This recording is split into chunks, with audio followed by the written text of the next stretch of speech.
কত ব্যথা কত ভাবে সয়েছ যে তুমি, তোমারই খুনে লাল তায়েফের ভূমি। ফেরেশতা এসে চায় ধ্বংসের হুকুম, লৌহ মাখা মুহাম্মদ প্রাণেতে হাসরাত।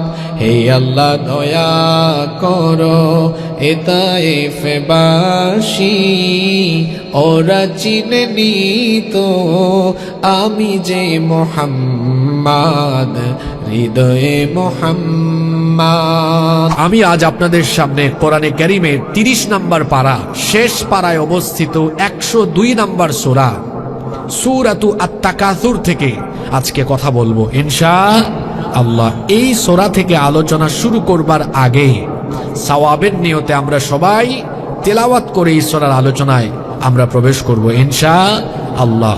আমি জানি অনেকের এই সূরাটি মুখস্থ থাকতে পারে, আপনারা একটু সওয়াবের নিয়তে ঠোঁট নাড়িয়ে আমার সাথে তেলাওয়াত করেন। আউযু বিল্লাহি মিনাশ শাইতানির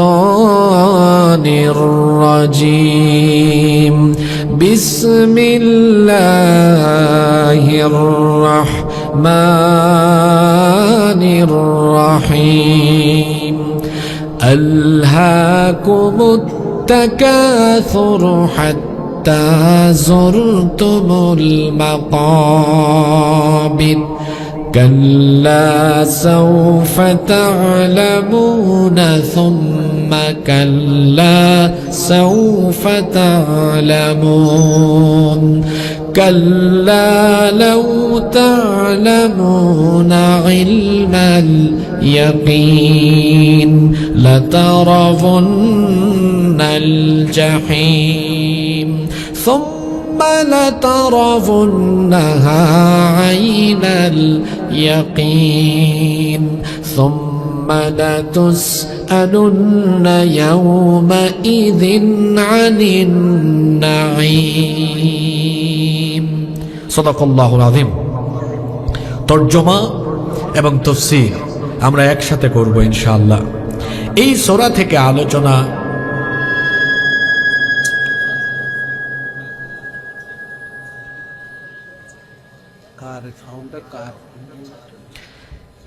থেকে আলোচনা শুরু করার আগে আমরা এই সূরার প্রাথমিক কিছু তথ্য, প্রাইমারি ইনফরমেশন আমরা জানবো ইনশাআল্লাহ। এই সূরার নাম হলো সূরাতুত তাকাসুর। সবাই শুনে থাকলে, বুঝে থাকলে পুরুষোচিত কণ্ঠে সবাই জবাব দেন তো, এই সূরার নাম হলো সূরাতুত তাকাসুর। একদম ঠিক আছে, আর হাত দিবা না। এই সূরার নাম হলো সূরাতুত তাকাসুর। সবাই একবার বলেন না সূরা, সবাই বলেন তাকাসুর। তাকাসুর এই শব্দটা হচ্ছে আরবি, এর মূল শব্দ হলো কাসরাত। এর 3টা অর্থ আছে। প্রথম অর্থ হলো প্রাচুর্য লাভের চেষ্টা করা, দ্বিতীয় অর্থ হলো প্রাচুর্য লাভের প্রতিযোগিতা করা, তৃতীয় অর্থ হলো প্রাচুর্য লাভের পরে তা নিয়ে গৌরব করা। এই সূরাটি কোরআনে কারীমের শেষ পারা অর্থাৎ 30 নম্বর পারায় অবস্থিত। সূরাটা মক্কায় নাজিল হয়েছে, এজন্য সূরাটিকে বলা হয় সূরাতুন মাক্কিয়া। এই সূরার আয়াত সংখ্যা হলো 8। সূরার আয়াত সংখ্যা কত? 8।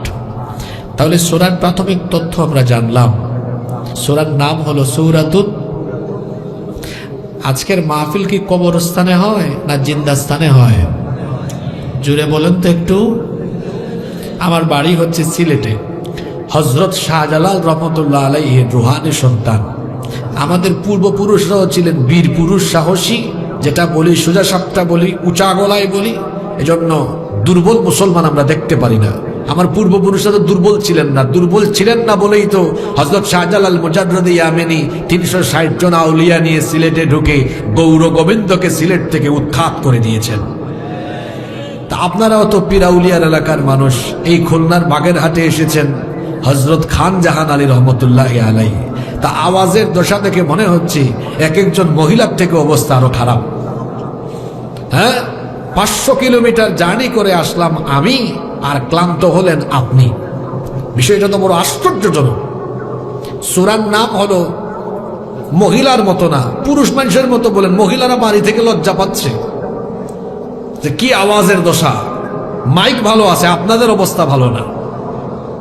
সূরার নাম হলো সূরা, সবাই বলেন, আবার বলেন, এটা কত নাম্বার পারায়? এই সূরার সিরিয়াল নাম্বার কত? 108, 102, 100 কত? নাজিল হয়েছে মক্কায়। সবাই বলেন, নাজিল হয়েছে। আয়াত সংখ্যা 8। কোরআনে কারীমের যে কোনো সূরা বা আয়াতের তাফসীর বুঝতে হলে সেই সূরা বা আয়াত নাজিলের পেছনে যে হিস্ট্রি, ব্যাকগ্রাউন্ড আছে সেটা জানতে হয়, যেটাকে আরবিতে বলা হয় সাবাবুন নুজুল বা শানে নুজুল।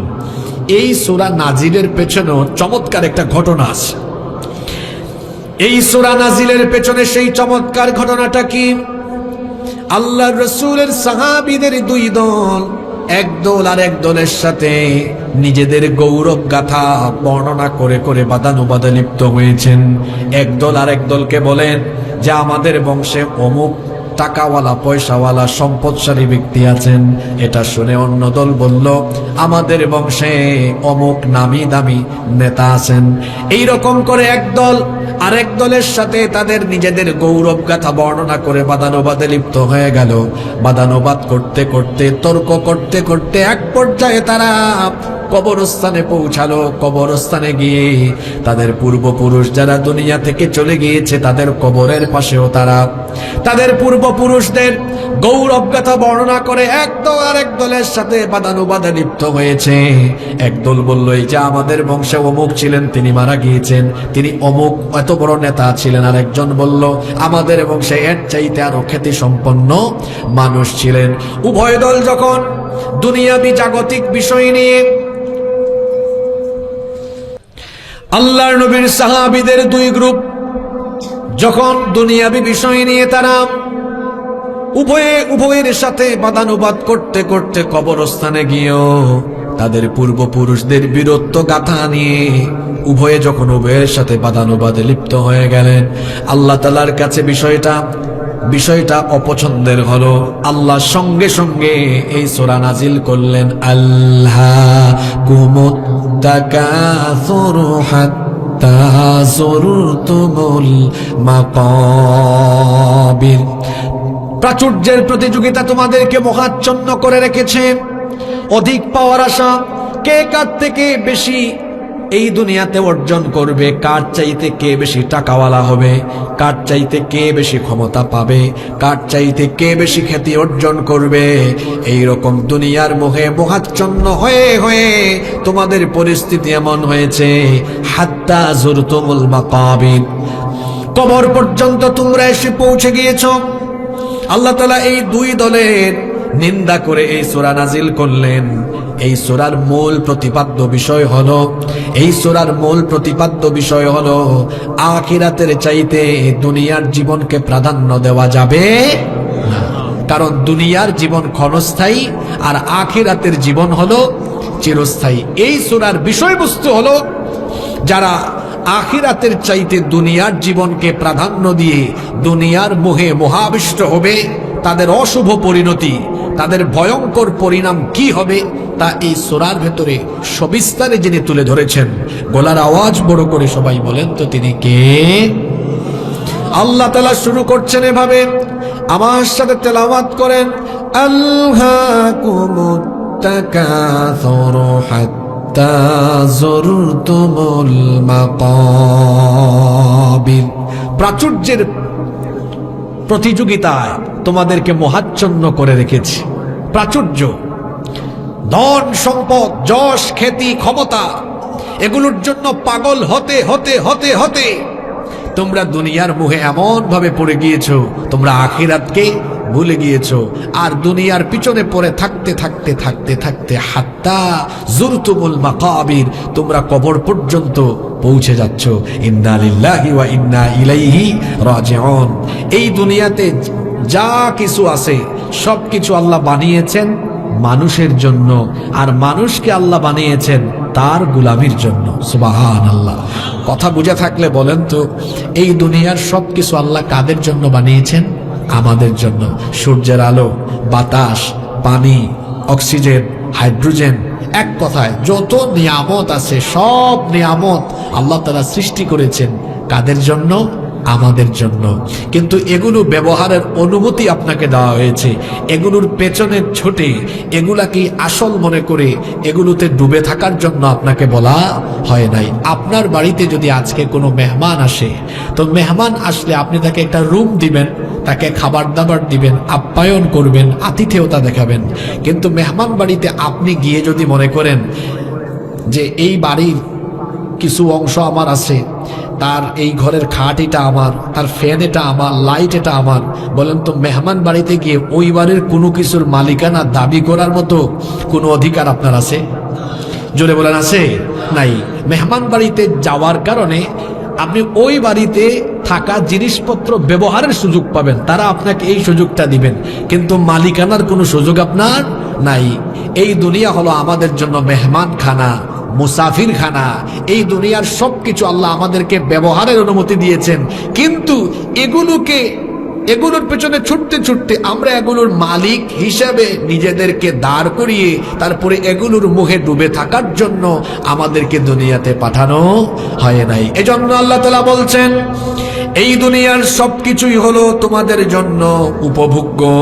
কোরআনে কারীমের 3 নম্বর সূরা, সূরা আলে ইমরানের 14 নম্বর আয়াতে আল্লাহ বলছেন, যুয়িনা লিন-নাসি হুব্বুশ শাহাওয়াতি মিনান নিসাই ওয়াল বানিনা ওয়াল কানাতিরিল মুকান্তারাতি মিনাল যাহাবি ওয়াল ফিদ্দাতি ওয়াল খাইলিল মুসাওওয়ামাতি ওয়াল আনআমি ওয়াল হারথ যালিকা মাতাউল হায়াতিদ দুনিয়া ওয়াল্লাহু ইনদাহু হুসনুল মাআব।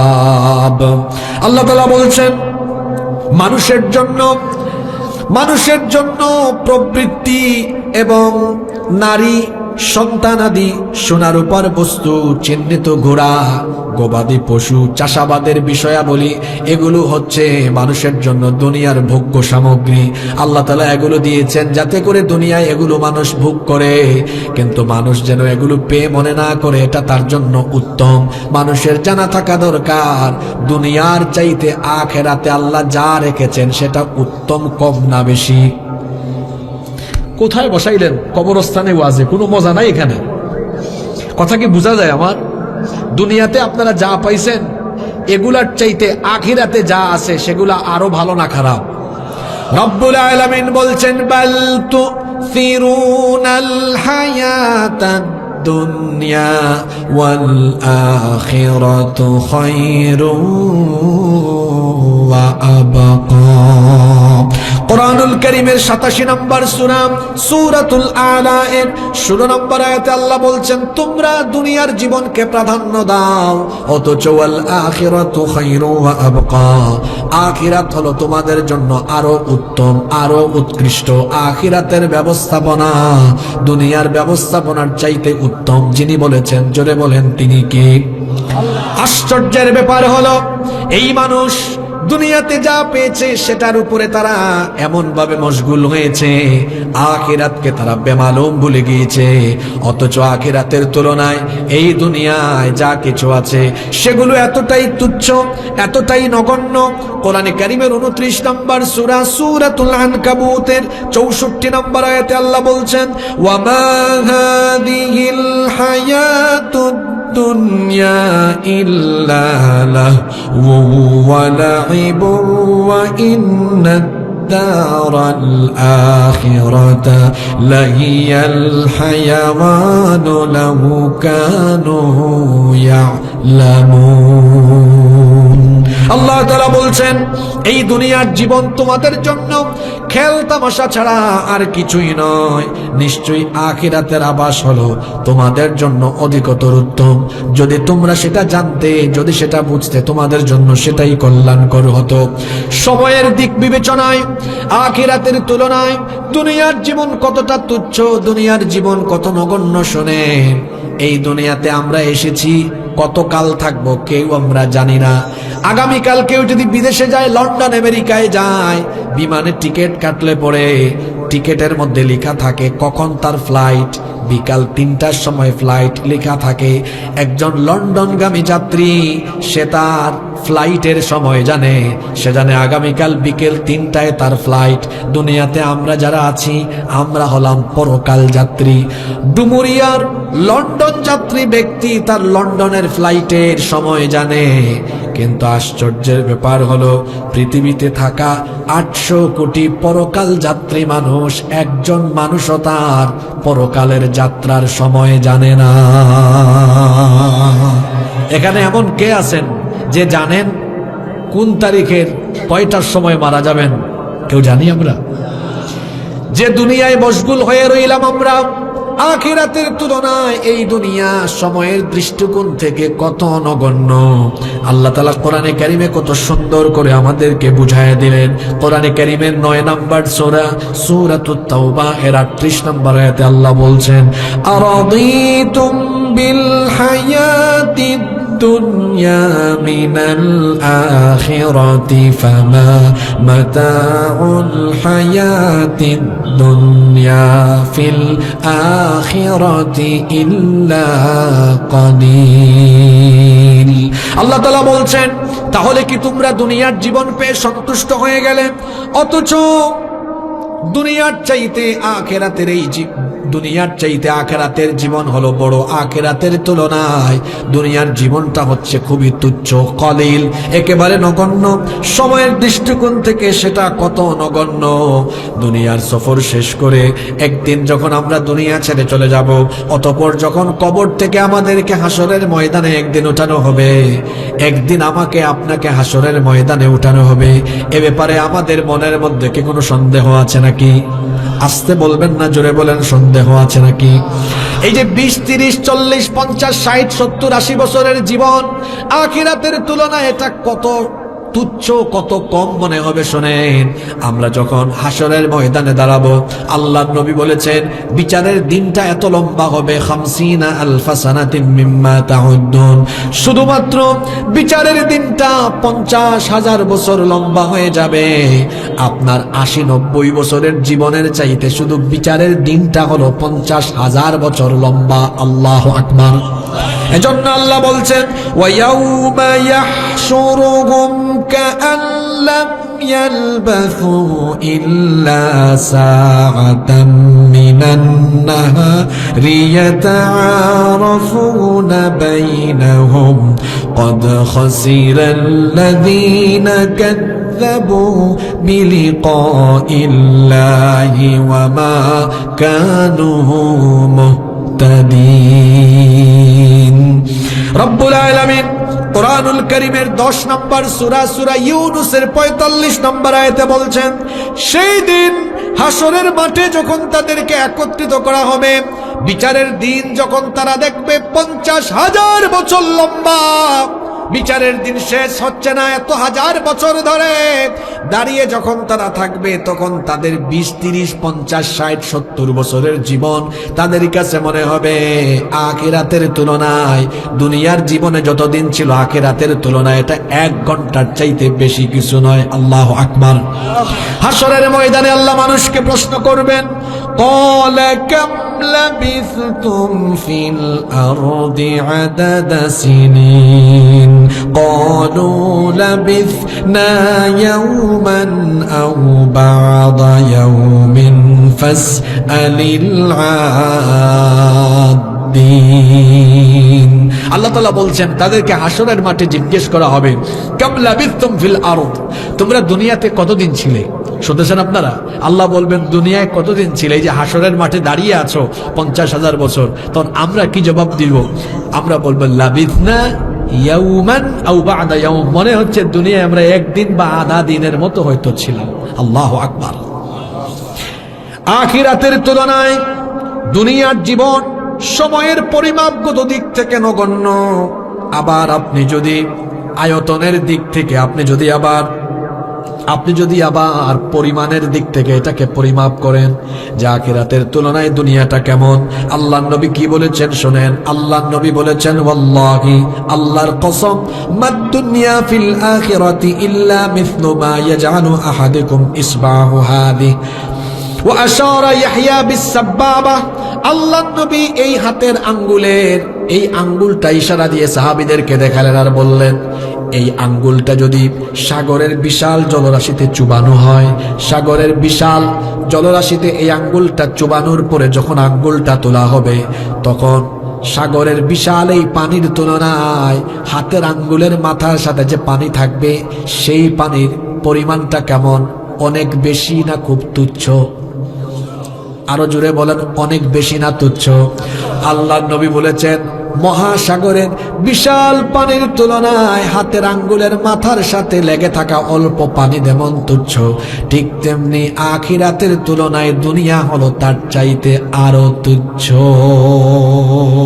আরো নগণ্য। মনোযোগ থাকলে এক সূরায় থেকেই আজকে জীবন পরিবর্তনের অনেক কথা আপনি পেয়ে যাবেন ইনশাআল্লাহ। এবার আসেন, টাকা পয়সার দিক থেকে আখিরাতের তুলনায় এই দুনিয়া কত নগণ্য।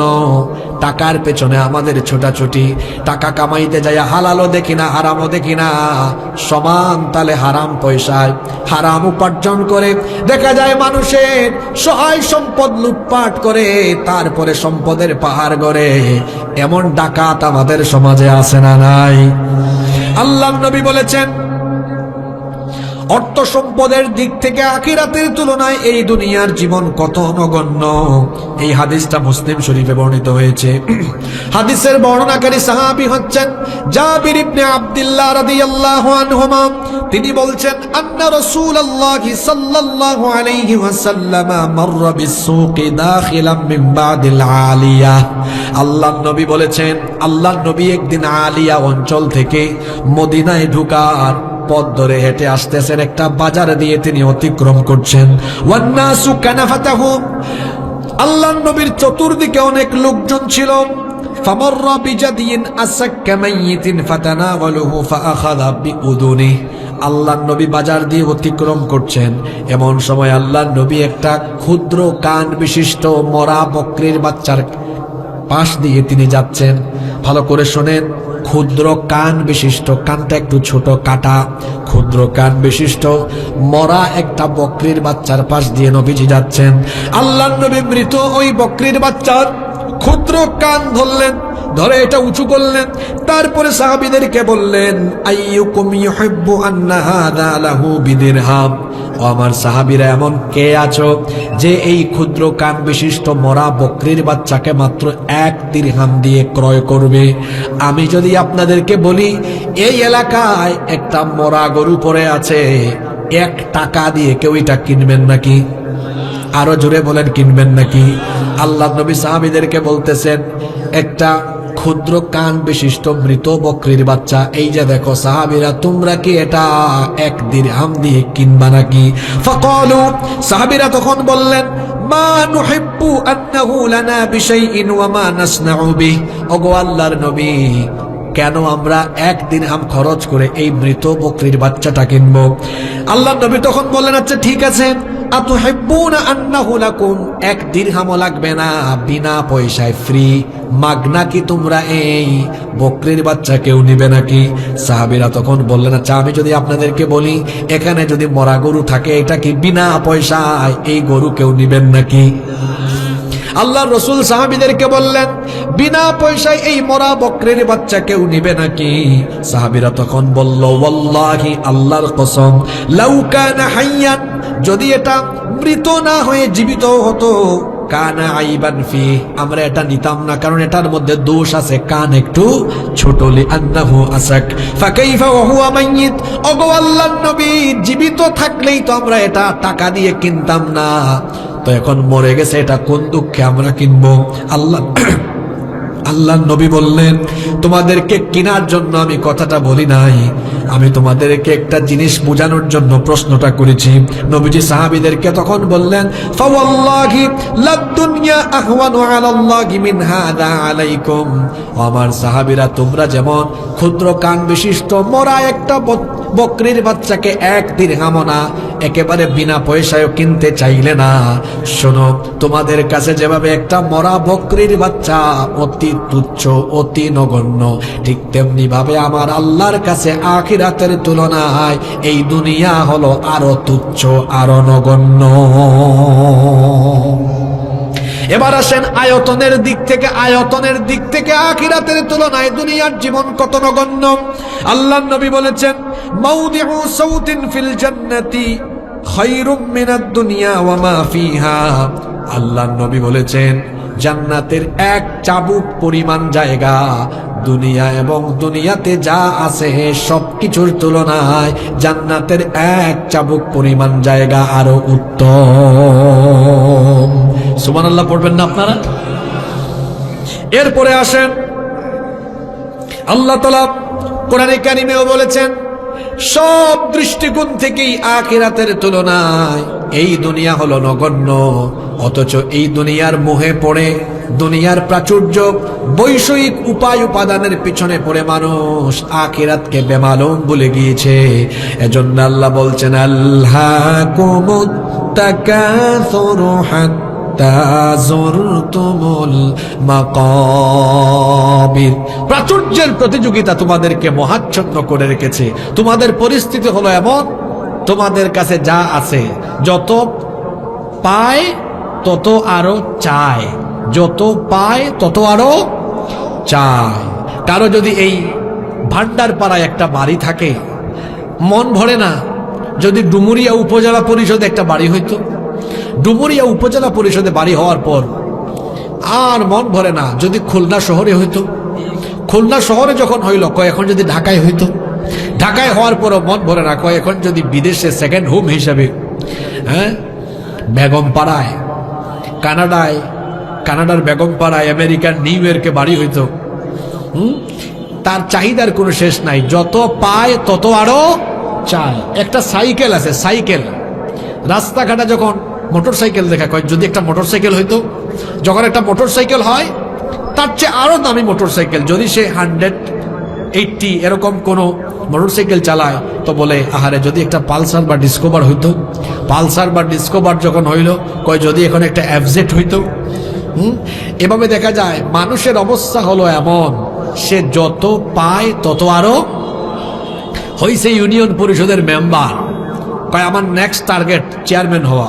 চেয়ারম্যান হইলে কয় এখন যদি আরো বড় কিছু হওয়া যায়, পৌরসভার কাউন্সিলর, উপজেলার ভাইস চেয়ারম্যান কিংবা উপজেলা পরিষদের চেয়ারম্যান। মানে সে যত পেয়েছে মন ভরে না, আরো পেতে চায়। এজন্য আল্লাহর নবী বলেছেন, লাউ কানা লিইবনি আদম ওয়াদিয়ান মিন মাল।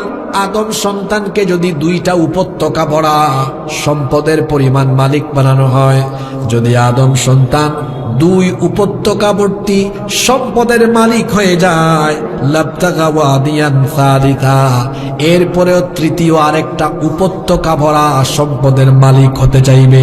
আল্লাহর নবী বলেছেন, ওয়ালা ইয়ামলাউ জাওফাবনি আদম ইল্লা তুরাব। আদম সন্তানের পেট 3.5 হাত মাটি ছাড়া আর কিছু দিয়ে ভরবে না। 3.5 হাত মাটি ছাড়া আর কোনো কিছু দিয়ে আদম সন্তানের পেট ভরবে। আপনাদের মনোযোগ আছে না চলে গেছে? দেখেন না, যত পায় তত আরো চায়। আহারে, খ্যাতির পেছনে ছুটতে ছুটতে, সম্পদের পেছনে ছুটতে ছুটতে, ক্ষমতার পেছনে ছুটতে ছুটতে তার জীবন শেষ হয়ে গিয়েছে, বয়স শেষ। হাত্তা যুরতুমুল মাকাবির, এভাবেই কবর পর্যন্ত পৌঁছে গিয়েছে। কবর তো বহু দূরে। এই দুনিয়ার পেছনে ছুটতে ছুটতে বহু মানুষ এমন আছে দুনিয়াও হারিয়ে ফেলেছে। এরকম আছে কি নাই? জোরে বলে, এরকম আছে না নাই? এই যে আমাদের যত সম্পদ আছে, আপনি দুনিয়ায় যত সম্পদের মালিকই হন না কেন, বলেন তো কোনো সম্পদ নিয়ে আপনি কি কবর পর্যন্ত যেতে পারবেন?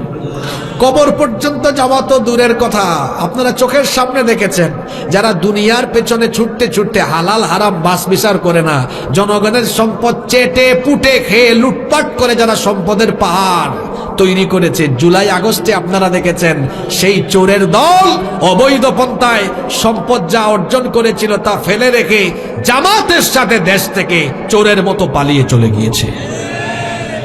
কবর তো বহু দূরে, এই দুনিয়াতেই তো তার দুনিয়াবি মোহ এটার ভেতরে পড়ে থাকতে থাকতে সে দুনিয়াতেই লাঞ্ছিত হয়েছে, দুনিয়াতেই লাঞ্ছিত। অত কবর পর্যন্ত গেলে আর তার পরিস্থিতি আরো খারাপ হওয়ার সম্ভাবনা আছে না নাই?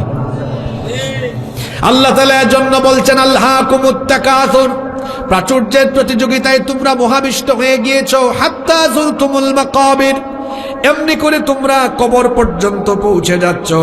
এই কবর হলো এমন জায়গা যা আমাদের সবার সামনে আছে। এই কবরের মধ্যে মানুষ যখন মারা যায়, মারা যাওয়ার পরেই কবর পর্যন্ত প্রত্যেকটি মানুষের সাথে তিনটা জিনিস যায়। জোরে বলেন কয়টা জিনিস? কবর হলো আমাদের আসল বাড়ি, কবর হলো আমাদের আসল বাড়ি। এই যে ভান্ডারপাড়ায় আপনার বাড়ি আছে, এটা আপনার আসল বাড়ি নয়, কবরস্থান হলো আপনার আসল বাড়ি। কারণ আপনার এই বাড়িতে আগে আপনার বাবা দাদা অনেকেই বসবাস করেছে। আজকে বাড়ির জায়গায় আছে, কিন্তু বাড়িওয়ালা নাই, বাড়িওয়ালা বাড়ি ছেড়ে কবর পর্যন্ত চলে গিয়েছে। এই দুনিয়া এমন স্বার্থপর, আজকে যে বাড়িতে আপনি থাকেন দেখা যাবে 100, 150 বা 200 বছর পরে এই বাড়ি যদি টিকে থাকে, এই বাড়ির পরবর্তী প্রজন্ম আপনার নাম ঠিকানা পর্যন্ত ভুলে যাবে। আচ্ছা, এখানে কে আছেন যে তার দাদার বাপের নাম জানেন? এই কথা তো এমনি বলি নাই। আমি আমার দাদার নাম জানি না, ঠিক তেমনি ভাবে আমার ছেলের ঘরের নাতির ঘরের নাতিও আমার নাম একদিন জানবে না। এর নাম দুনিয়া, এর নাম কেউ কাউকে মনে রাখে। আমরা যখন মারা যাব, মানুষ মারা যাওয়ার পরে কবর পর্যন্ত তার সাথে তিনটা জিনিস যায়। জোরে বলেন কয়টা জিনিস যায়? আনাস ইবনে মালিক রাদিয়াল্লাহু আনহু এই হাদিসের বর্ণনাকারী সাহাবী, হাদিসটি বুখারী এবং মুসলিম শরীফে বর্ণিত হয়েছে। তিনি বলছেন আল্লাহর নবী বলেছেন, ইয়াতবাউল মাইয়িতা সালাসা, যখন কোন মানুষ মারা যায় কবর পর্যন্ত তার সাথে তিনটা জিনিস যায়। ফায়ারজিউ আসনান ওয়া ইয়াবকা মাআহু ওয়াহিদ, দুইটা জিনিস তাকে কবরে রেখে ফিরে চলে আসে, আর একটা জিনিস তার সাথে কবরের ভেতরে থাকে। এখন কথা বুঝে থাকলে বলেন, মানুষ মারা যাওয়ার পরে কবর পর্যন্ত তার সাথে কয়টা জিনিস যায়? আস্তে বলবেন না, জোরে বলেন কয়টা? তিনটা জিনিস যায়, দুইটা জিনিস ফিরে আসে, কয়টা জিনিস থাকে? বলবেন হুজুর কোন তিনটা জিনিস যায় আগে বলেন। 1 নাম্বার হলো আহলুহু, তার পরিবার পরিজন। আপনি যখন দুনিয়া থেকে চলে যাবেন, আপনার পরিবার পরিজন, আপনার পরিবারের লোকেরা খুব তাড়াতাড়ি করে আপনাকে ঘর থেকে বের করে দিবে। ও আমার বাবারা, আমার ভাইয়েরা, কথাগুলো একটু মনোযোগ দিয়ে বোঝার চেষ্টা করেন। এই যে এখানে আমরা বসে আছি, বাড়িতে আমরা হয়তো ফিরতে নাও পারি, বাড়িতে আমাদের লাশ যাওয়ার সম্ভাবনা আছে না নাই? কারণ আমরা কে কখন দুনিয়া থেকে চলে যাব এটা আমরা কেউ জানি। একটু ভাবুন তো, একটু চিন্তা করেন তো, এখন যদি আপনার মরণ হয়ে যায়, দেখা যাবে এখান থেকে আপনার লাশ আপনার বাড়িতে নেওয়া হবে। বাড়িতে নেওয়ার পরে আর আপনাকে আপনার সুন্দর পরিষ্কার পরিচ্ছন্ন নরম তুলতুলে বিছানায় রাখা হবে না। দেখা যাবে তখন আপনাকে কেউ সুন্দর করে মহব্বত করে ডাকবে না।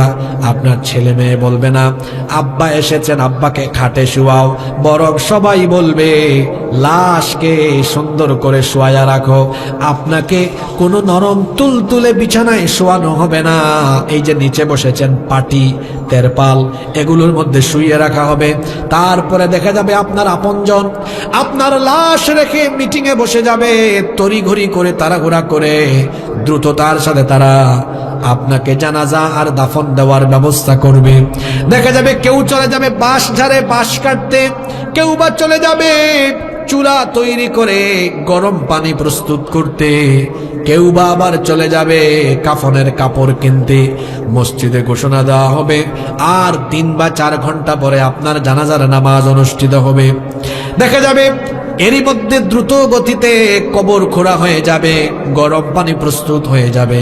এবার আপনার বাড়ি থেকে আপনার লাশ চিরদিনের জন্য একবারে বের করে ফেলা হবে। তারপরে আপনার এই মৃতদেহখানাকে গরম পানি দিয়ে গোসল দেওয়া হবে। গোসলের পরে আপনার শরীর থেকে চিরদিনের জন্য কাপড় চোপড় খুলে ফেলা হবে। সাদা কাফন দিয়ে আপনার দেহখানাকে মুড়িয়ে দেহখানাকে পেঁচিয়ে খাটিয়ার উপর রাখা হবে। মসজিদ থেকে আগে থেকেই খাটিয়া এনে প্রস্তুত করা হবে, খাটিয়ার উপরে আপনাকে রাখা হবে। এই খাটিয়ায় রাখার পরে বলা হবে, পরিবারের এবং আত্মীয় স্বজনের যারা আছো শেষবারের মতো এসে লাশের চেহারা দেখে ফেলো। শেষবারের মতো মানুষ এসে আপনার চেহারা খানা দেখবে। দ্রুত আপনার কাফনের মাথার অংশটুকুকে পেঁচায়া এবার আপনাকে দ্রুত সময়ে বাড়ি থেকে চিরদিনের জন্য নিয়ে লাশটা বের হয়ে যাবে জানাজার মাঠে গিয়ে। এরপরে দ্রুততার সাথে জানাজা দিয়ে আপনার পরিবারের লোকেরা, আত্মীয় স্বজন, তারা আপনাকে চিরদিনের জন্য ওই কবরস্থানে রেখে এরা থাকবে না, এরা চলে আসবে। আপনার ধন সম্পদ যেগুলা ছিল এগুলাও হয়তো আপনার সাথে কবর পর্যন্ত যাবে। অর্থাৎ হয়তো আপনার গাড়ি ছিল, হয়তো আপনার গাড়ি ছিল, আগে থেকে তৈরি করা খাটিয়া ছিল আপনাকে কবর পর্যন্ত দেওয়ার জন্য, এগুলোও যাবে, এটাও চলে আসবে। 3 নাম্বার আরেকটা জিনিস আপনার সাথে যাবে। আল্লাহর নবী বলেছেন ওয়া আমালুহু, তার আমল। এই 3টা জিনিসের মধ্যে পরিবার পরিজন সহায় সম্পদ সবকিছু থেকে যাবে।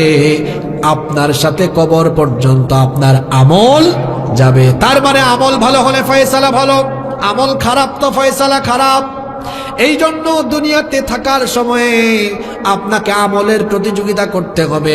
দুনিয়ায় কে কার চাইতে বড় হবে এই প্রতিযোগিতা নয়, কারণ আল্লাহ তাআলা আমাদের জীবনটা দিয়েছেন আল্লাযী খালাকাল মাউতা ওয়াল হায়াতা লিয়াবলুয়াকুম আইয়ুকুম আহসানু আমালা ওয়া হুয়াল আজিজুল গফুর।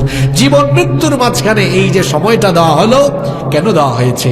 লিয়াবলুয়াকুম আইয়ুকুম আহসানু আমালা, তোমাদের মধ্যে কে উৎকৃষ্ট সুন্দরতম আমল করতে পারে এটা দেখতে চান কে। কিন্তু আপনি এটা না করে দুনিয়ার পেছনে পড়ে আছেন, অথচ দুনিয়ার কিছুই আপনার সাথে যাবে না। আপনারা অনেকে মহাবীর আলেকজান্ডারের নাম শুনেছেন। মহাবীর আলেকজান্ডার তিনি মৃত্যুর সময়ে তিনি তার শেষ 3টা ইচ্ছার কথা বলে গিয়েছিলেন। কয়টা? 3টা। তিনি বলেছিলেন, আমি মারা যাওয়ার পরে আমার ব্যক্তিগত যে চিকিৎসক আছেন তাদেরকে বলবা আমার কফিন, আমার খাটিয়া বহন করতে। 2, আমার দ্বিতীয় ইচ্ছা হলো, আমি সারা জীবনে অনেক স্বর্ণ রৌপ্য এগুলো অর্জন করেছি, আমাকে যে পথ দিয়ে আমার লাশ নেওয়া হবে ওই পথে সোনা রূপা বিছিয়ে দিবা। 3, আমার 2 হাত কফিনের খাটিয়ার 2 দিকে এরকম ফেলে রাখবা। এই 3টা ইচ্ছার কথা তিনি যখন বললেন, তখন তার দরবারের লোকজন তাকে বলল যে আপনি আশ্চর্যজনক 3টা ইচ্ছার কথা কেন আমাদের সামনে প্রকাশ করলেন? তিনি বললেন, শোনো, আমি প্রথম যে ইচ্ছের কথা বলেছি, আমি মারা যাওয়ার পরে আমার লাশ যেন আমার চিকিৎসকরা গ্রহণ করে, এর দ্বারা আমি পৃথিবীর মানুষকে এই শিক্ষা দিয়ে যেতে চাচ্ছি, মানুষ যেন এটা মনে করে আল্লাহর তরফ থেকে বরাদ্দ হওয়া সময় শেষ হয়ে গেলে দুনিয়ার কোনো ডাক্তারও মানুষকে বাঁচাতে পারবে না। 2, আমি বলেছিলাম আমার অর্জিত স্বর্ণ রৌপ্য এগুলো দিয়ে রাস্তা বানিয়ে দিবা, ওই রাস্তার উপর দিয়ে আমার খাটিয়া নিয়ে যাবা। আমি এটা দ্বারা পৃথিবীর মানুষকে দ্বিতীয় আরেকটি শিক্ষা দিয়ে যেতে চাচ্ছি, সেটা হলো এই, মানুষ যেন এটা দেখে এই শিক্ষা নেয় যে আলেকজান্ডার তার জীবনে বহু ধন সম্পদ অর্জন করেছিল, কিন্তু তার উপার্জিত এই স্বর্ণরৌপ্য আজকে থেকে যাচ্ছে, এগুলো তার সাথে যাচ্ছে না, এগুলো দুনিয়াতে পড়ে আছে।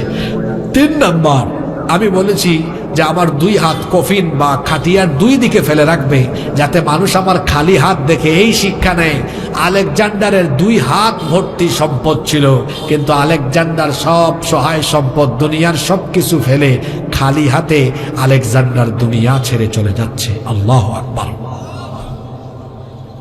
আমাদের জন্য কত গুরুত্বপূর্ণ শিক্ষা রয়েছে। এই পৃথিবী আমাদের কারো আসল ঠিকানা নয়। পৃথিবী আমার আসল ঠিকানা নয়, মরণ একদিন মুছে দেবে সকল রঙিন পরিচয়।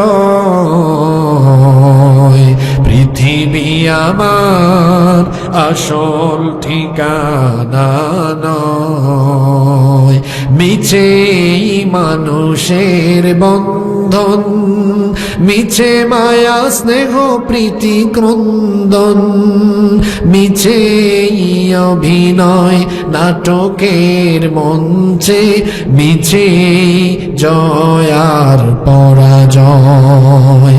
পৃথিবী আমার আসল ঠিকানা নয়, মরণ একদিন মুছে দেবে সকল রঙিন পরিচয়।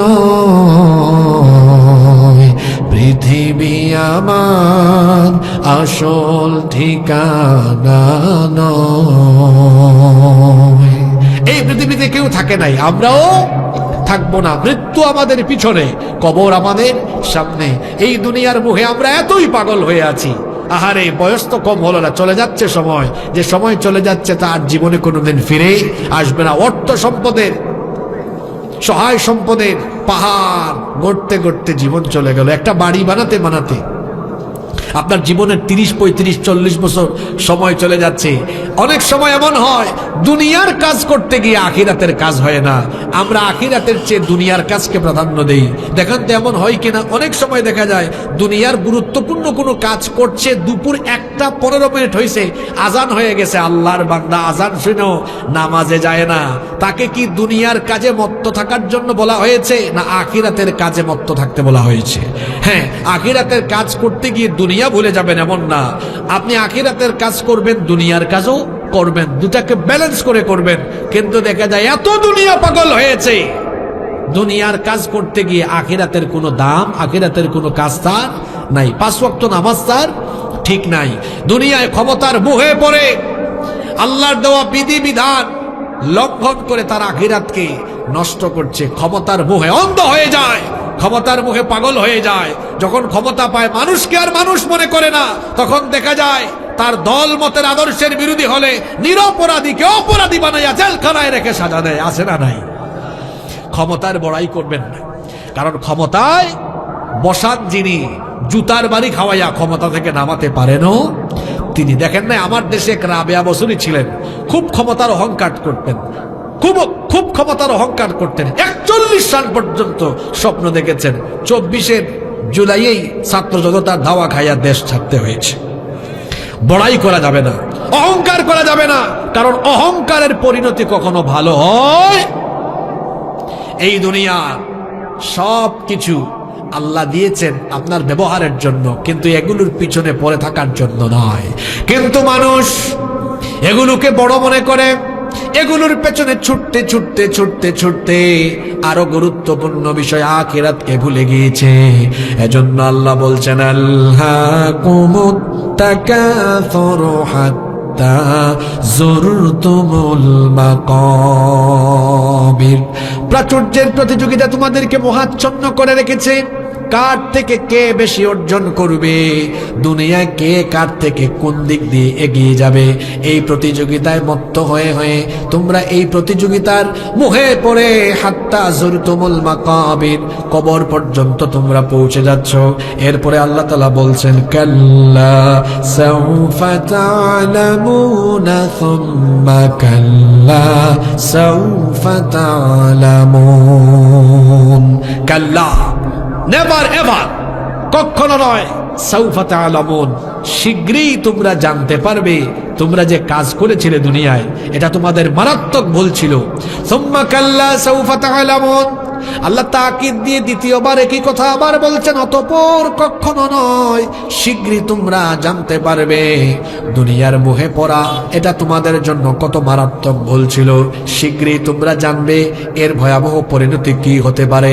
তখন তোমরা বুঝবে দুনিয়ার পেছনে পড়ে থাকা, দুনিয়ার বৈষয়িক উপাদান এবং দুনিয়াবি সমস্ত বিষয়ে প্রাচুর্যে মত্ত থাকা এটা তোমাদের মারাত্মক ভুল ছিল। শীঘ্রই তোমরা এটা বুঝতে পারবে দুনিয়ায় কার থেকে কে বেশি সম্পদশালী হবে, কার থেকে কে বেশি ক্ষমতাসীন হবে। এটার উপরে মানুষের সফলতা নির্ভর করে না, বরং সফলতা হলো আল্লাহ বলছেন, ফামান যুহজিহা আনিন নারি ওয়া উদখিলাল জান্নাতা ফাকাদ ফাজ। যেই ব্যক্তিকে জাহান্নামের আগুন থেকে রক্ষা করে কিয়ামতের দিন জান্নাত দেওয়া হবে, সেই ব্যক্তি প্রকৃত সফল কাম হবে। তাহলে দুনিয়াতে কে কার থেকে বেশি সম্পদশালী হবে, কে কার থেকে বেশি খ্যাতিমান হবে, কে কার থেকে বেশি ক্ষমতাশালী হবে, এটার উপর মানুষের সফলতা নির্ভর করে না, বরং সফলতা মানে হলো আল্লাহর ক্ষমা এবং জান্নাত পাওয়া। এটাই হলো প্রকৃত সফলতা। আল্লাহ তাআলা বলছেন, কাল্লা সাউফা তা'লামুনা সুম্মা কাল্লা সাউফা তা'লামুন। কখনো নয়, শীঘ্রই তোমরা জানতে পারবে, অতঃপর কখনো নয়, শীঘ্রই তোমরা জানতে পারবে দুনিয়াতে তোমরা কত বড় ভুলের মধ্যে ছিলে। এরপরে আল্লাহ বলছেন, কাল্লা লাউ তা'লামুনা ইলমাল ইয়াকিন। কখনো নয়, যদি নিশ্চিত জ্ঞানের ভিত্তিতে চাক্ষুষ ভাবে তোমরা জানতে যে এর পরিণতি কত ভয়াবহ হতে পারে, তাহলে তোমরা দুনিয়ার পেছনে পড়ে থাকতে না, আখিরাতের জন্য সময়গুলোকে কাজে লাগাতে। এই যে যারা আখিরাতকে ভুলে দুনিয়ার জীবনকে প্রাধান্য দিয়ে দুনিয়া দুনিয়া করে পাগল হয়ে গিয়েছো, আল্লাহ বলছেন, লা তারাউন্নাল জাহিম। অবশ্যই তোমরা জাহান্নাম দেখবে। সুম্মা লা তারাউন্নাহা আইনাল ইয়াকিন। অতঃপর অবশ্যই তোমরা চাক্ষুষ ভাবে নিশ্চিত জ্ঞানের ভিত্তিতে জাহান্নাম দেখবে। এই জাহিম এটা কাদের জন্য আল্লাহ প্রস্তুত করেছেন? কোরআনে কারীমের ৭৯ নম্বর সূরা, সূরা নাজিয়াতের ৩৭ নম্বর আয়াত থেকে আল্লাহ তাআলা বলছেন, ফাআম্মা মান তাগা ওয়া আথারাল হায়াতাদ দুনিয়া ফাইন্নাল জাহিমা হিয়াল মাওয়া। অতঃপর যারা সীমালঙ্ঘন করেছে এবং দুনিয়ার জীবনকে প্রাধান্য দিয়েছে, যারা জাহান্নামের অধিবাসী হবে তারা। এজন্য আল্লাহ বলছেন, সাবধান হয়ে যাও, আখিরাতের তুলনায় এই দুনিয়ার জীবনকে প্রাধান্য দিয়ে দুনিয়ার মোহে পড়ে থেকে তোমার আখিরাতকে নষ্ট করে দিও না। কারণ আখিরাতে তোমাদেরকে দুনিয়ার সকল নিয়ামত সম্পর্কে যিনি জিজ্ঞেস করবেন, গলার আওয়াজ বড় করে সবাই বলেন, তিনি কে? এজন্য আল্লাহ বলছেন, তুম্মা লাতুসআলুন্না ইয়াওমাইযিন আনিন নাঈম। অতঃপর তোমাদেরকে প্রত্যেকটি নিয়ামত সম্পর্কে জিজ্ঞেস করা হবে। এই দুনিয়াতে যত নিয়ামত আছে সব নিয়ামত যিনি দিয়েছেন, গলার আওয়াজ বড় করে সবাই বলেন, তিনি কে? সেই আল্লাহর নিয়ামতের সংখ্যা কত এটা দুনিয়ার কেউ জানে না। এজন্য আল্লাহ কোরআনে কারীমের ১৬ নম্বর সূরা, সূরাতুন নাহলের ১৮ নম্বর আয়াতে বললেন, ওয়া ইন তাউদ্দু নি'মাতাল্লাহি লা তুহসুহা ইন্নাল্লাহা লাগাফুরুর রাহিম। আর যদি তোমরা আল্লাহ নিয়ামতের গণনা আরম্ভ করো, তো গুনতে গুনতে গুনতে গুনতে তোমাদের গণনা শেষ হবে না। কিয়ামত হবে, গুনতে গুনতে আল্লাহর নিয়ামত শেষ করা যাবে না। সুবহানাল্লাহ পড়বেন না? দুনিয়াতে আল্লাহর এত নিয়ামত ভোগ করছেন, এই নিয়ামতের ব্যাপারে কি আল্লাহ জিজ্ঞেস করবেন না? অবশ্যই জিজ্ঞেস করবেন। এই যে বেঁচে আছেন, আপনি বেঁচে আছেন, জীবিত আছেন, জোরে বলেন তো কার দয়ায় জীবিত আছেন? আরো জোরে বলেন, কার দয়ায়? এই যে অক্সিজেন দিচ্ছেন না, অক্সিজেন, অক্সিজেনের নিয়ামত, এই অক্সিজেনের নিয়ামত দিয়েছেন কে? এই যে নিঃশ্বাসটা নিলাম, গ্রহণ করলাম, ছাড়লাম, আমরা প্রতি মিনিটে কতবার নিঃশ্বাস নেই হিসাব করেন? হিসাব তো করেন না। এই যে নিঃশ্বাস গ্রহণের সময় অক্সিজেন গ্রহণ করছি আমরা, আজকের চিকিৎসা বিজ্ঞান বলছে একজন সুস্থ স্বাভাবিক মানুষ প্রতিদিন বেঁচে থাকার জন্য 500 থেকে 600 লিটার অক্সিজেন গ্রহণ করে। আল্লাহু আকবার। আমি যদি 500 লিটারও ধরি, কত লিটার? 500 লিটার। আপনাদের জানা আছে কিনা আমি জানি না, 500 লিটার অক্সিজেনের বর্তমান বাজার মূল্য হলো 5 লক্ষ টাকারও বেশি। আমি যদি 5 লক্ষ টাকাও ধরি, তাহলে প্রতিদিন আপনি বেঁচে থাকার জন্য অক্সিজেন গ্রহণ করেন কত লক্ষ টাকার? শোনা যায় কথাগুলো শোনা যায়। প্রতিদিন অক্সিজেন নেন কত লক্ষ টাকার? 5 লক্ষ টাকার। আপনার পরিবারের সদস্য কি আপনি একা? তাইলে পরিবারের অন্যান্য সদস্যদের জন্য, আপনি সহ সবার জন্য যদি অক্সিজেন ডেইলি কিনা লাগতো, ডুমুরিয়ার মানুষের টাকা আছে কিন্তু আমার বাপ দাদার এত পয়সা নাই, আমি 2-3 দিনও আমার পরিবারের সদস্য নিয়ে বাঁচতে পারবো না। তো একদিনে 5 লক্ষ যদি হয়, তাহলে মাসে তো হলো 30 দিন। হ্যাঁ, 30 গুণ 5 লক্ষ সমান হলো 150 লক্ষ, মানে 1.5 কোটি টাকা। এটা কয়জনের? কথা বলেন না কেন, কয়জন? আপনি পরিবারে একা না আরো আছে? অন্যান্য বাদ দেন, নিজের জান বাঁচান, চাচা আপন জান বাঁচা। তাহলে একজনের জন্য বেঁচে থাকতে হলে মাসে লাগে 1.5 কোটি টাকা অক্সিজেন। বছরে কত? 18 কোটি টাকা। বছরে কত? এটা কুরআন শরীফের হিসাব না, আপনাদের চিকিৎসা বিজ্ঞানীদের হিসাব। মাসে হলো 1.5 কোটি আর বছরে হলো 18 কোটি। যার বয়স যত বছর হিসাব করে দেখেন তো, এখন পর্যন্ত, আজ পর্যন্ত কত মিলিয়ন, বিলিয়ন, ট্রিলিয়ন ডলারের অক্সিজেন আপনি গ্রহণ করেছেন। আল্লাহর দরবারে এজন্য কোনো ফি, কোনো টাকা পে করতে হয়েছে? জোরে বলেন, কোনো টাকা দিতে হয়েছে? একদম ফ্রি এই অক্সিজেনের নিয়ামত দিয়ে আপনাকে যিনি বাঁচিয়ে রেখেছেন, জোরে বলতে হবে তিনি কে?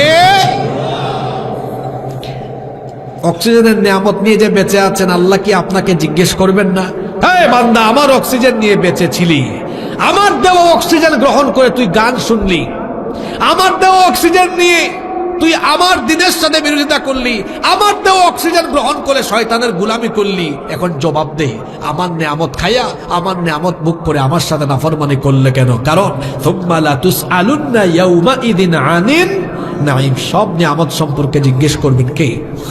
কত নিয়ামত আল্লাহ দিয়েছেন, আমি কোন নিয়ামতের কথা বলতাম? হ্যাঁ, অসংখ্য নিয়ামত। এই যে আপনারা মাঝে মাঝে হাঁচি দেন না, হাঁচি দেওয়ার পরে আপনারা কি বলেন?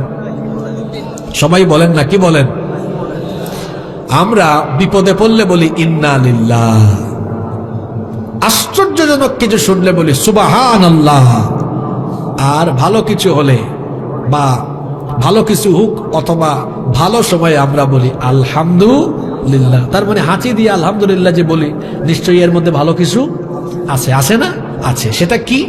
দেখেন, পৃথিবীর প্রথম মানুষ আদম আলাইহিস সালামকে আল্লাহ তার নিজের কুদরতি হাত দিয়ে বানিয়েছেন। সুবহানাল্লাহ পড়েন। এরপরে আল্লাহ তার দেহের ভেতরে রূহ যখন ঢুকায় দিয়েছেন, তখন রূহ ঢুকানোর সাথে সাথে তিনি কি দিয়েছেন? হাঁচি দিয়েছেন।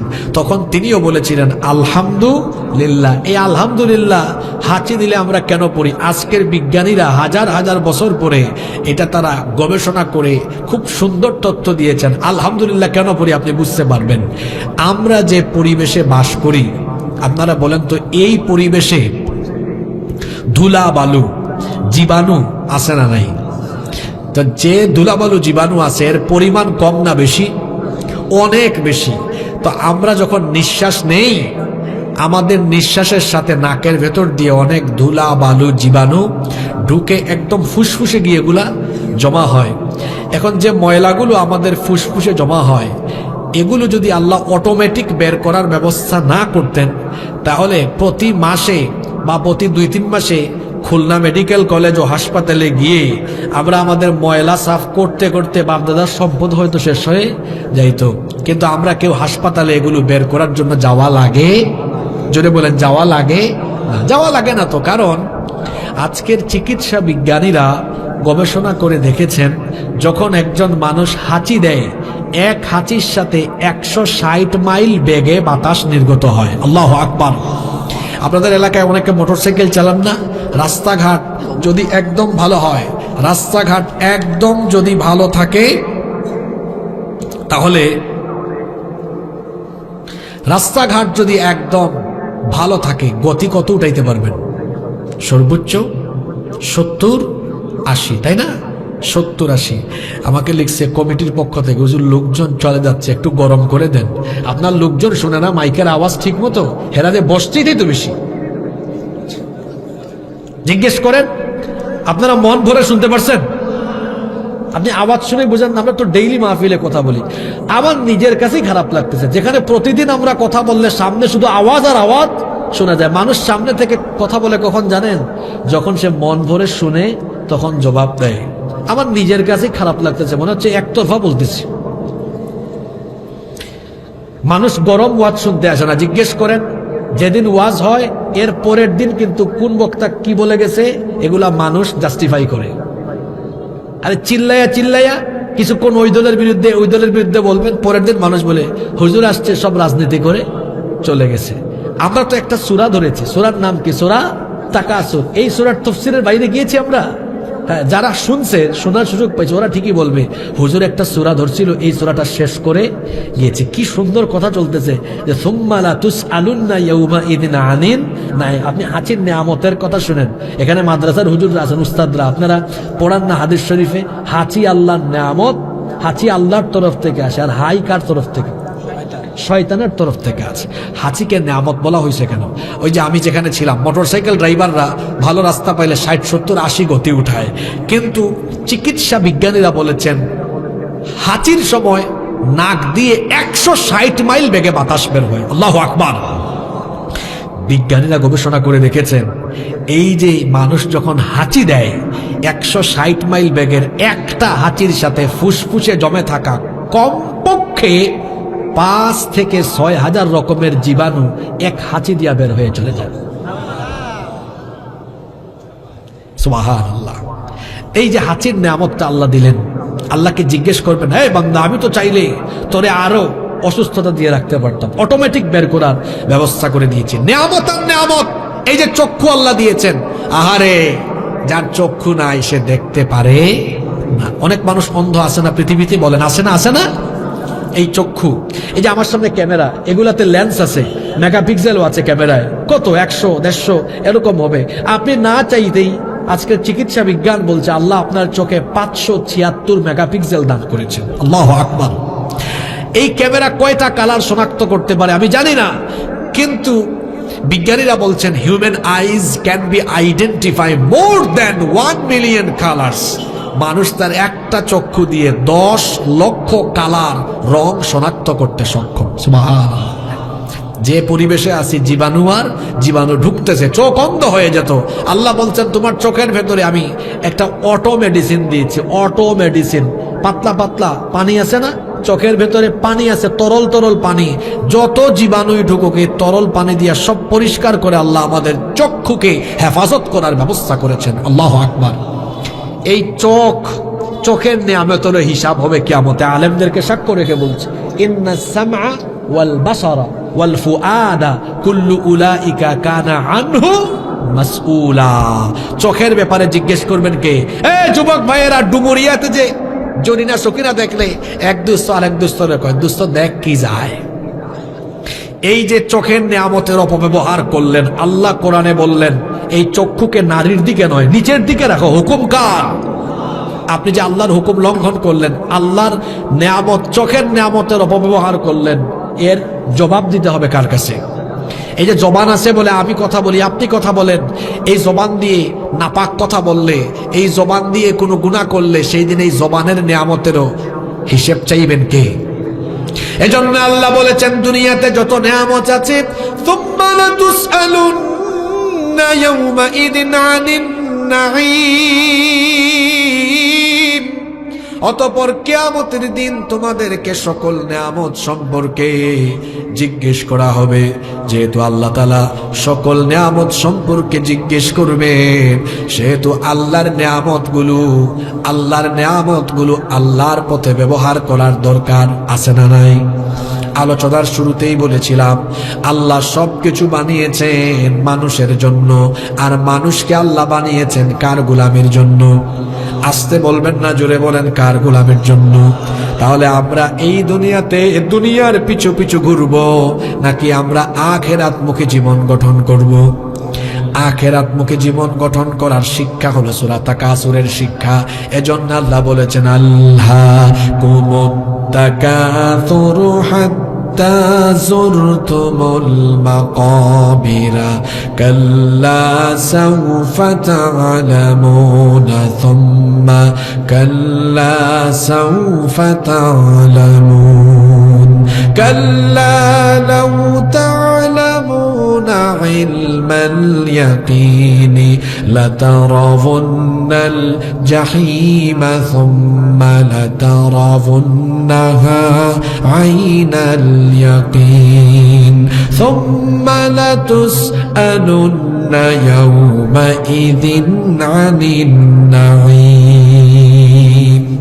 প্রাচুর্যের প্রতিযোগিতা তোমাদেরকে মোহের মধ্যে ফেলে রেখেছে। এই মোহে থাকতে থাকতে তোমরা কবর পর্যন্ত পৌঁছে গেলে কাল্লা সাউফা তা'লামুন, কখনো নয়। যদি তোমরা জানতে বুঝতে, সুম্মা কাল্লা সাউফা তা'লামুন, অতঃপর কখনো নয়। যদি তোমরা জানতে বুঝতে এর পরিণাম কত ভয়াবহ হবে, তাহলে তোমরা এভাবে আখিরাতকে ভুলে দুনিয়ার পিছে লেগে থাকতে না। এরপরে আল্লাহ বলছেন কাল্লা লাউ তা'লামুনা ইলমাল ইয়াকিন, কখনো নয়। যদি চাক্ষুষ জ্ঞানের ভিত্তিতে তোমরা এটা জানতে, এমনটা করতে না।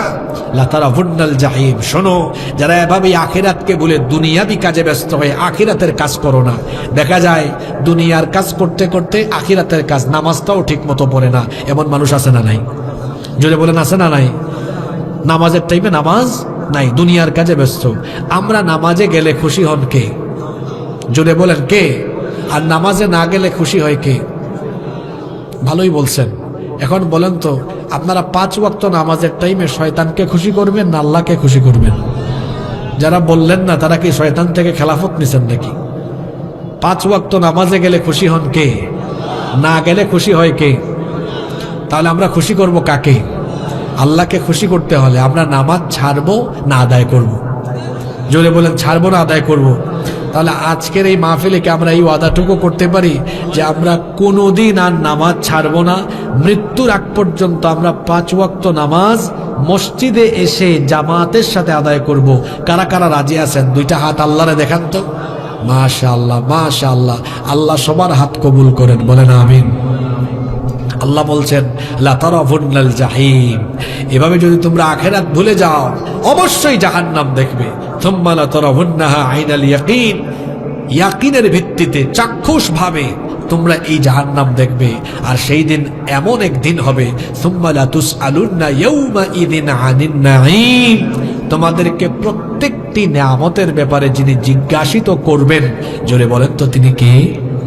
তাহলে আমাদেরকে আল্লাহ যে নিয়ামত দিয়েছেন, এই নিয়ামত সম্পর্কে আল্লাহ যেহেতু জিজ্ঞেস করবেন, ওই যে হাদিসে এসেছে 5টা প্রশ্নের জবাব না দিয়ে কেউ এক কদম নড়তে পারবে না। আন উমরিহি ফিমা আফনাহু, আল্লাহ বলবেন তোমার জীবন যে দিলাম, জীবন কোথায় কেমনে কাটিয়েছো বলো। ওয়া আন শাবাবিহি ফিমা আবলাহু, যৌবনকাল কিভাবে কাটিয়েছো। ওয়া মালুহু মিন আইনা কাসাবাহু, ধন সম্পদ কোথা থেকে উপার্জন করেছো। ওয়া ফিমা আনফাকাহু, কোথায় ব্যয় করেছো। ওয়া মাযা আমিলা ফিমা আলিমা, যতটুকু জানতে ততটুকু আমল করতে কিনা। আল্লাহর কাছে জবাবদিহির সম্মুখীন হতে হবে। আসুন আমরা মহান আল্লাহর দরবারে জবাবদিহির সম্মুখীন হওয়ার আগে নিজেদের জীবনকে পরকালমুখী করে গঠন করি। আমরা আল্লাহর গোলামি করি, 5 ওয়াক্তের নামাজ যথাসময়ে জামাতে এসে আদায় করি, আব্বা আম্মার খেদমত করি, নিজেদের বিবির হক, স্ত্রীর হক, সন্তানের হক আদায় করি, প্রতিবেশীর হক আদায় করি, হারাম উপার্জন ছেড়ে দিয়ে হালাল পথে উপার্জন করি, সকল প্রকার অন্যায়, পাপ, জিনা, বেবিচার, অশ্লীলতা, বেহায়াপনা, এক কথায় সকল পাপ থেকে নিজেকে মুক্ত করে আখিরাতমুখী জীবন গঠন করা। এটা হলো সূরা তাকাসুরের শিক্ষা।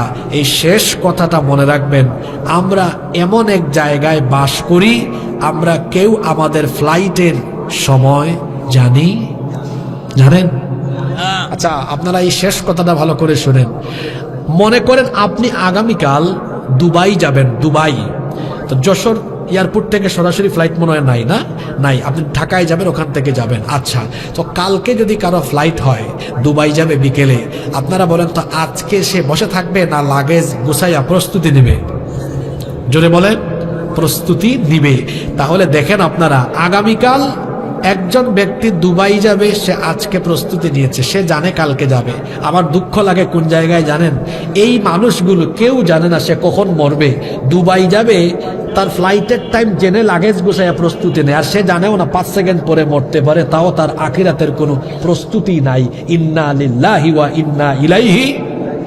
কথা কি বলছি বুঝতে পারছেন? কালকে দুবাই যাবে, বিকাল 3টায় ফ্লাইট জেনে আজকে লাগেজ গুছাইয়া সব প্রস্তুতি নিয়েছে। ও ভাই, আপনি তো আগামী 1 মিনিট পরে মারা যেতে পারেন, আমিও মারা যেতে পারি। প্রশ্ন হলো, দুবাই যাওয়ার আগের রাতে যদি এত প্রস্তুতি থাকে, মরবেন কখন জানেন না? আজকে রাত জীবনের শেষ রাত হতে পারে। নিজের বিবেককে প্রশ্ন করেন তো, আজকেই যদি আল্লাহর কাছে চলে যাই, কি প্রস্তুতি নিয়েছিলাম আমি? এমনকি এশার নামাজ কাজা কইরা অনেক কুতুব এখানে ওয়াজ শুনতে বসছে। কারণ আমার দেশে বহু মানুষ আছে, এরা নামাজ যেদিকে যায় যাক, ওয়াজ ঠিক রাখো, হাসিয়েন না ভাই, এরকম হয় না? হয়। এটা বুঝাতে চাচ্ছি, এই জন্য আমি আপনাদেরকে জাস্ট এটা বুঝাতে চাচ্ছি যে আসলে আমাদের আখিরাতের কোনো প্রস্তুতি নাই। সূরা তাকাসুর আমাদেরকে শিক্ষা দিচ্ছে, সব সময় নিজেকে আখিরাতের প্রস্তুতির জন্য নিজেকে গড়ে তোলো, আখিরাতের জন্য নিজেকে প্রস্তুত রাখো। কারণ আমাদের জীবন এমন, এর নাই কোনো ওয়ারেন্টি, নাই কোনো গ্যারেন্টি, কিছুই নাই। আপনি বাজার থেকে একটা জিনিস কিনলে ওয়ারেন্টি কার্ড, গ্যারেন্টি কার্ড দেয়, কিন্তু আপনার জীবনের ওয়ারেন্টি কার্ডও নাই, গ্যারেন্টি কার্ডও নাই। যে কোনো মুহূর্তে আমরা দুনিয়া থেকে চলে যেতে পারি। তাহলে সূরা তাকাসুরের এই তাফসীর থেকে আমরা আজকে সিদ্ধান্ত নিব, আমরা প্রতিটি মুহূর্তে পরকালমুখী জীবন গঠন করে আমরা দুনিয়া থেকে যাওয়ার প্রস্তুতি নিয়ে সব সময় মাথায় রাখবো, এটা যে কোনো মুহূর্তে আমি দুনিয়া থেকে চলে যেতে পারি। আপনারা বলেন তো, মাথায় যদি এটা থাকে যে যে কোনো মুহূর্তে আমি দুনিয়া থেকে চলে যেতে পারি, এই ব্যক্তির দ্বারা আর গুনাহ করা সম্ভব? আপনারা বলেন, কারো মাথায় যদি এটা থাকে যে কোনো মুহূর্তে আমার দুনিয়া থেকে চলে যাওয়া সময় চলে আসতে পারে, যে কোনো মুহূর্তে আমি চলে যেতে পারি, এটা মাথায় থাকলে গুনাহ করা সম্ভব? ওর কাছে ঘুষের টাকা নিয়ে আসবে, বলবে ভাই আমারে ঘুষ দিস না, কারণ আমি 1 মিনিট পরেও দুনিয়া থেকে চলে যাইতে পারি। ও চাঁদাবাজি করবে না, ও টেন্ডারবাজি করবে না, ও জিনা করবে না, ও আব্বা আম্মাকে কষ্ট দিবে না, বিবির হক নষ্ট করবে না, এলাকার কোনো মানুষের হক নষ্ট করবে না, ও কোনো গুনাহ করবে না, পাপ করবে না, কারণ সে জানে এই দুনিয়া আমার থাকার জায়গা নয়, আমি যে কোনো মুহূর্তে দুনিয়া থেকে চলে যেতে পারি। এই দুনিয়াতে আমাদের পূর্বে কেউ থাকেন নাই, আমি থাকবো না, আপনারা থাকবেন না। একদিন আমরা সবাই চলে যাব। সবাই আমরা চলে যাব কার কাছে? এই দুনিয়ার জীবনটা খুব ছোট। হ্যাঁ, আমার বয়স 30 বছর, আপনাদের অনেকের বয়স 40, 50, 60 বছর হয়ে গিয়েছে। বাবা, কয়দিন আর বেঁচে থাকবেন বলেন? হয়তো আর কয়েক বছর, আর কিছুদিন। এই জীবনের শুরু আছে, শেষও আছে, কিন্তু আখিরাতের জীবনের শুরু হবে, কোনো শেষ আর হবে। তাহলে আমাদের জন্য দুনিয়া উত্তম না আখিরাত উত্তম? জোরে বলেন, দুনিয়া উত্তম না আখিরাত উত্তম? আজকের সূরা আমাদেরকে এই শিক্ষা দিচ্ছে, শোনো, দুনিয়াতে আমার নেয়ামত কি দেখছো বান্দা? আল্লাহ বলছেন, কি নেয়ামত দেখছো?